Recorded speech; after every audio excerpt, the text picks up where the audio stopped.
Hi, Steve. I've got a how does it work for you. Oh! I came across this patent. Right? That's a new one. Yeah. By a research chemist by the name of William A. Mitchell. Bill Mitchell. Yeah, on the 12th of December. Isn't he one of the from EastEnders? Billy Mitchell. It's like their little brother, one of the Mitchell brothers. It was like the kind of He was the one who runt Mitchell. Yeah, he didn't hang with his older brothers. Anyway, on the 12th of December 1956, Billy Mitchell filed patent number 3,012,893. And do you know what that was? Say it again. It's the patent number 3,012,893, which was the US 3,012,000. Okay, so that was his just patent number. 3012000. Yeah. 3,012,000. So is the number significant? No, it's not. It's I thought you said the number was significant. No. So he I was thinking speed of light. No.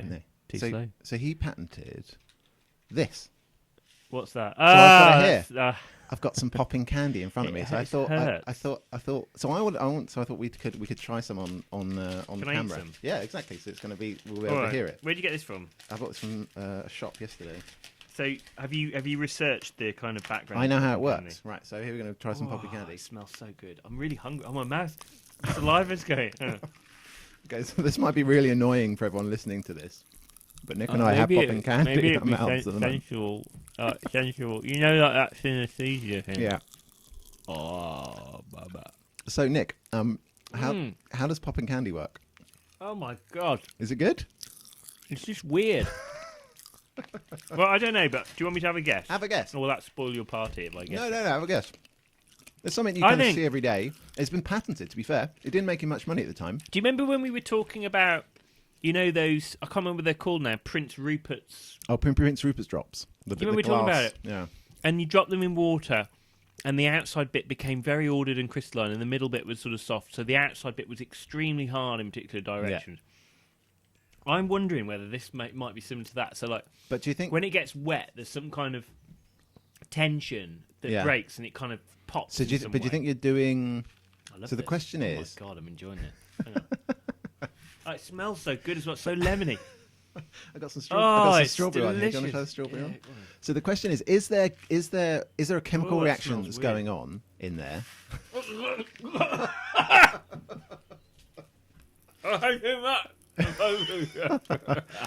So no, come on, you got to think about some science now. My god! Is there? Oh my god!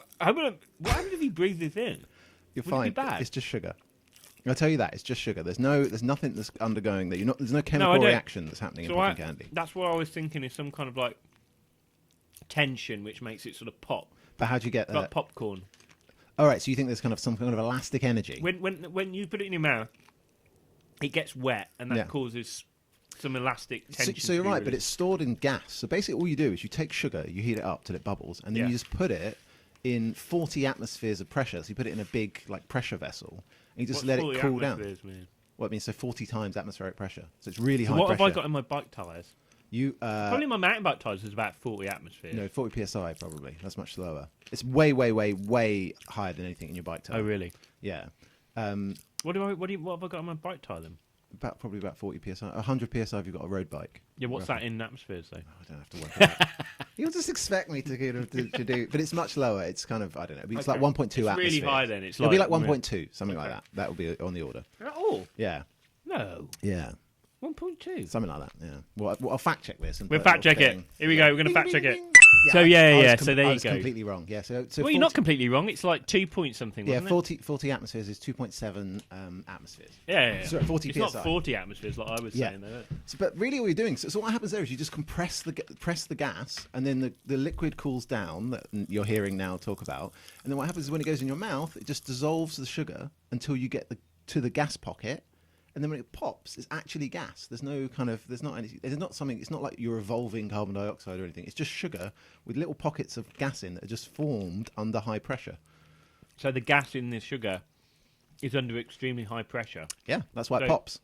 So just like when you pop a champagne cork, the reason it pops is because there's loads of gas. How did he find that out? I wonder how he found it out. As a chemist, they just dick about with sugar. Really. He must have had an insight there. He must have been sitting there one day thinking. He didn't actually make much money of it, actually. Because they said there was no kind of application. Well, to be honest with you, despite the fact that we're having a bit of fun today, I mean, how often do you have popping candy?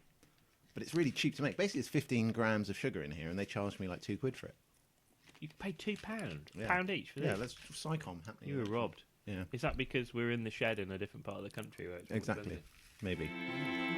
But yeah, so popping candy. Oh, yeah. I've got it all around my mouth now. Science Shed! We're in the Science Shed! Science Shed! We're in the Science Shed! Come on, Steve. Bunsen. Burner! Dolly. Machine! Internal. Combustion! Why do we need Steam! Petri? Dishes! Austin. Base! Isaac. Newton! Transplanting. Bunsen!